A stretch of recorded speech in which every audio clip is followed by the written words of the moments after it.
जय श्री कृष्ण, राधे राधे। आप सभी कैसे हैं? आशा करती हूँ आप सभी अच्छे होंगे, तंदुरुस्त होंगे, स्वस्थ होंगे।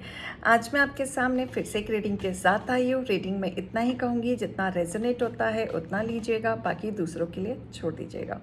किसी को पर्सनली कंसल्टेशन लेना है उसके लिए डिस्क्रिप्शन से नंबर लेके आप अपॉइंटमेंट ले सकते हैं। कॉल्स प्लीज़ अवॉइड करें। फेक अकाउंट से आपको बच के रहना है। आपकी सिर्फ और सिर्फ एक ही नंबर से बातें होंगी, 8877755171। इस नंबर के अलावा कहीं से भी कोई भी आपको अप्रोच करता है, बेझिझक उन्हें ब्लॉक कर दें। कोई टैरो एंड न्यूमरोलॉजी सीखना चाहता है उसके लिए भी आप डिस्क्रिप्शन से नंबर लेके डिटेल्स ले सकते हैं। अगर आप मेरे चैनल पे नए हैं, लाइक कमेंट सब्सक्राइब आप कर सकते हैं, हमारे साथ जुड़ सकते हैं, हमारे चैनल के साथ जुड़ सकते हैं डेली मोटिवेशन के लिए। तो आज की रीडिंग में देखेंगे क्या गाइडेंस, क्या मोटिवेशन आ रहा है। कल वीडियोस नहीं आ पाई थी, there is such a small reason. मैंने वीडियोस बनाया था, मैंने अपलोड भी करने की कोशिश की, लेकिन बाद में मुझे पता चला कि उस वीडियो में मेरी आवाज़ ही नहीं आ रही है।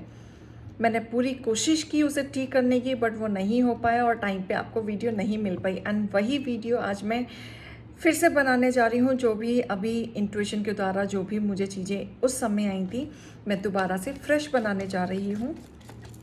हे ईश्वर, हे गणपति बप्पा, हे भोलेनाथ, हे शिव शक्ति, मेरे यूवर्स के लिए बताएं क्या गाइडेंस, क्या मोटिवेशन आ रहा है। हे ईश्वर, हे भोलेनाथ, हे शिव शक्ति, मेरे यूवर्स के लिए बताएं क्या गाइडेंस, क्या मोटिवेशन आ रहा है। ओम नमः शिवाय, ओम नमः शिवाय, ओम नमः शिवाय, ओम नमः शिवाय, ओम नमः शिवाय, ओम नमः शिवाय, ओम नमः शिवाय, ओम नमः शिवाय, ओम नमः शिवाय, ओम नमः शिवाय, ओम नमः शिवाय। हे भोलेनाथ, हे शिव शक्ति, मेरे यूवर्स के लिए आज आप क्या लेके आ रहे हो। ओम नमः शिवाय। ओके,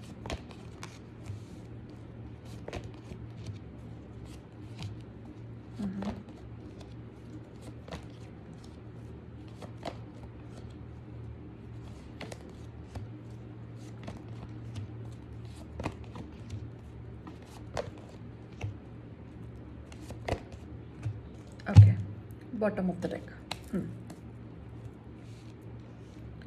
देखो, आपके साथ ना और आपके ऊपर एक ब्लेसिंग है, ईश्वर की ब्लेसिंग है।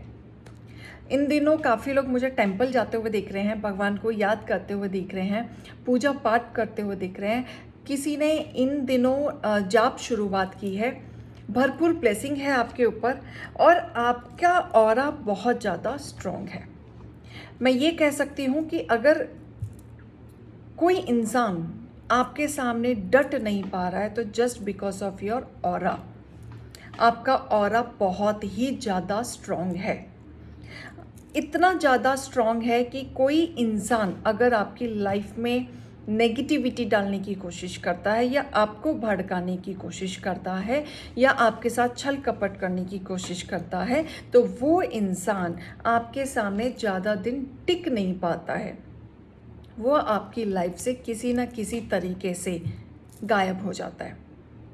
और ये ईश्वर ही ऐसा कराते हैं क्योंकि आप ईश्वर के बच्चे हैं, ईश्वर से जुड़े हुए आप काम कर रहे हैं और आपको कई तरीके से, काफ़ी तरीके से अलर्ट भी कर दिया जाता है। कई बार आप सोच के कंफ्यूज भी होते हैं, परेशान भी होते हैं। आपको ऐसा लगता है कि रिश्ते नातों में इतना देने के बाद भी मैं फिर भी अकेला रह जाता हूँ या रह जाती हूँ। थाती देख लीजिएगा। और ये अकेलापन इसलिए नहीं आता कि भगवान को आपसे कोई शंका है या आपने कुछ गलत किया है, नहीं। आप ऐसे लोगों से अटैचमेंट कर लेते हैं जो आपकी लाइफ में रहना डिज़र्व नहीं करते।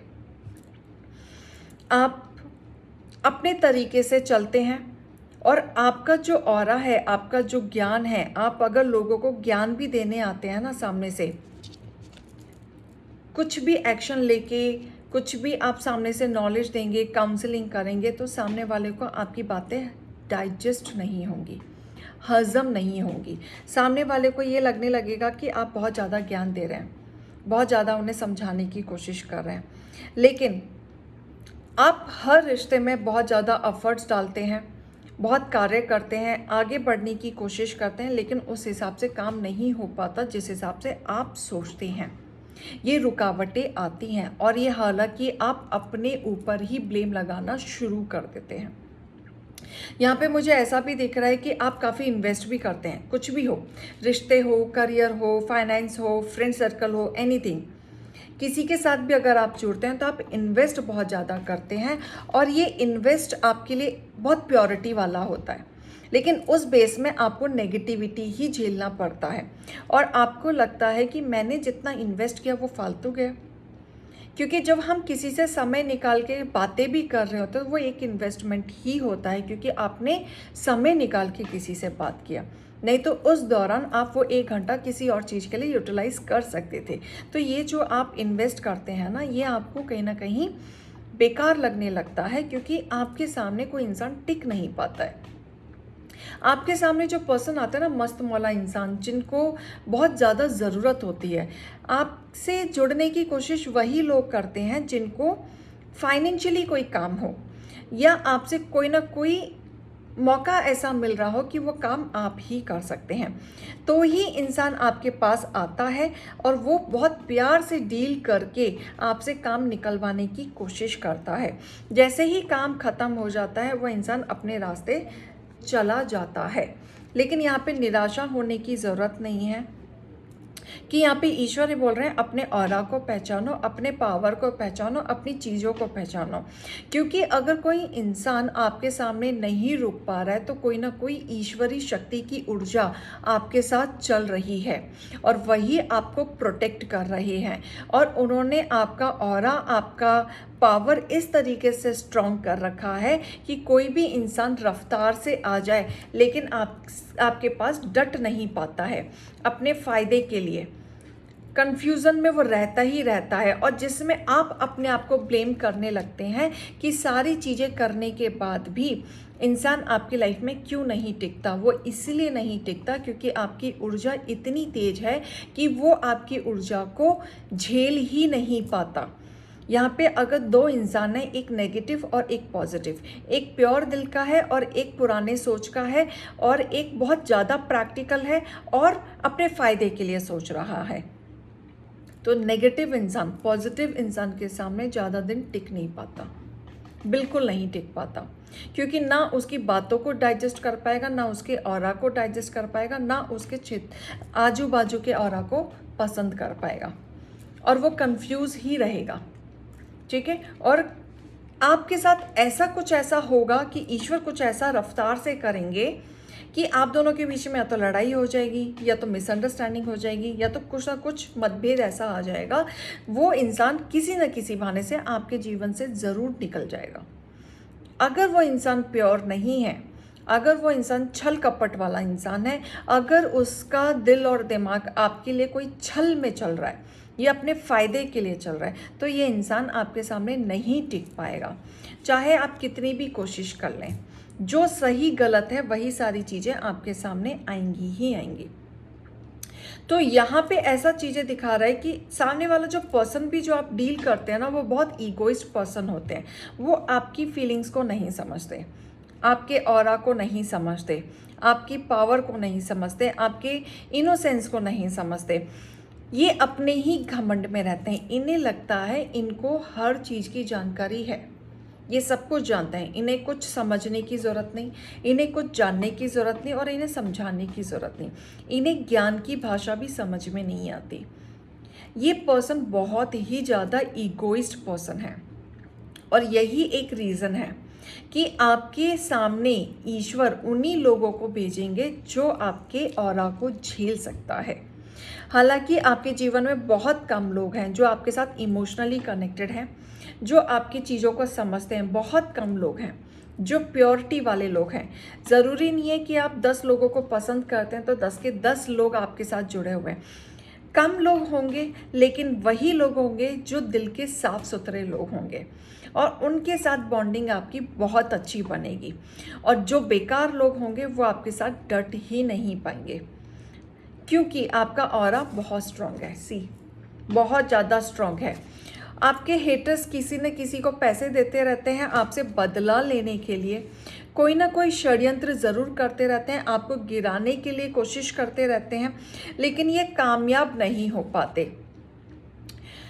कोई भी चीज़ें हद पार करते हैं आपको नीचा गिराने के लिए और कुछ भी करेंगे अपनी वैल्यू बनाने के लिए, अपनी पोजीशन बनाने के लिए, अपनी अथॉरिटी बनाने के लिए, ये कोई भी हद पार कर देते हैं। आपके हेटर्स इस लेवल के हैं, लेकिन आप इंटेलिजेंट हैं, ब्रेव हैं, आपको पता है किस तरीके से डील करना है। आप कोशिश करते हैं। देखो, आपको अच्छे से पता है कौन अपना है कौन पराया है, किससे बात करनी है किससे नहीं करनी है। आप कोशिश करते हैं, आपको पता है सामने वाला आपका फ़ायदा उठा रहा है, उसके बावजूद भी आप कोशिश करते हैं, समझाने की कोशिश करते हैं, सुलझाने की कोशिश करते हैं।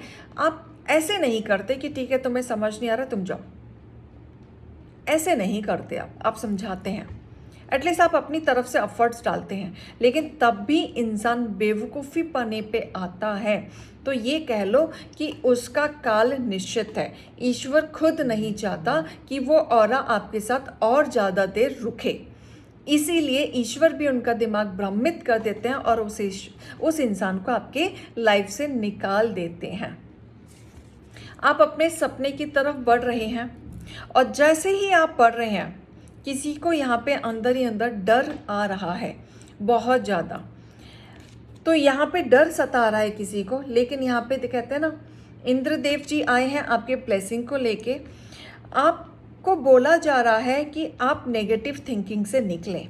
आपके अंदर कोई कमी नहीं है जो आप सोच के डिप्रेशन में जा रहे हैं, पुरानी चीज़ों को सोच रहे हैं, नेगेटिविटी में आप आ रहे हैं। बिल्कुल ना आए, क्योंकि कहीं ना कहीं किसी चीज़ के बारे में पकड़ के बैठना वो भी एक एडिक्शन का तौर होता है कि हम किसी को बहुत ज़्यादा मिस कर रहे हैं या किसी के बारे में हम कोई ना कोई बात पकड़ के बैठ गए हैं, राइट। हमेशा गांजा, ड्रग्स, ये सभी स्मोक करना, दारू पीना, यही एडिक्शन नहीं होता है। और भी बहुत सारी चीज़ें होती हैं जो हमें एडिक्टेड होती हैं और हमें पता नहीं होता है। इस चीज़ से आपको निकलना है। आपको बोला जा रहा है जो सच है, जो आपको पता है, उस पर वर्क करो, उस पर ही आप चलो, फोकस्ड हो जाओ, तभी बहुत सारी चीज़ें आपके सामने प्योरिटी से आएंगी। शिव जी आए हैं, शिव जी की ऊर्जा खासकर आपके साथ चल रही है। बहुत ज़्यादा ब्लेसिंग आपके ऊपर आ रही है, आपकी अथॉरिटी आपको बताई जा रही है। चीज़ों पे कंट्रोल कैसे करा जाए वो आपको सिखाया जा रहा है। आपको नॉलेज गेन करने के लिए बोला जा रहा है, इनर कॉलिंग करने के लिए कहा जा रहा है। आपका कहीं ना कहीं एक तरीके से ना रीबर्थ हो रहा है।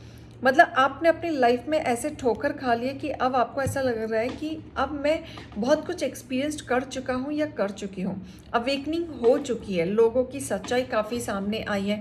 बहुत लोगों की तो अर्ली एज, मतलब एज आपकी 25 टू 30 के बीच में ही होगी या 25 टू 35 के बीच में होगी। बहुत जल्दी आपने एक्सपीरियंस कर लिया, बहुत जल्दी लोगों के रंग देख लिए, बहुत जल्दी आपने मुखौटा सब बहुत लोगों का देख लिया। और वही बोला जा रहा है कि इससे सीखो और आगे बढ़ो, ठीक है। एक्शन लेने की ज़रूरत है। आपकी इमोशंस अप एंड डाउन होंगे, समझ में नहीं आएगा, लेकिन एक्शन लेने की ज़रूरत है। थोड़े से ड्रीमी हैं आप, लेकिन थोड़ा सा प्रैक्टिकली प्लान करें तो आप आगे बढ़ पाएंगे। तो आपको स्ट्रांगली आगे बढ़ना है, क्योंकि ऑरा आपका काफ़ी स्ट्रांग है। ये रीडिंग और गाइडेंस को लीजिएगा। अभी मैं चलती हूँ। राधे राधे।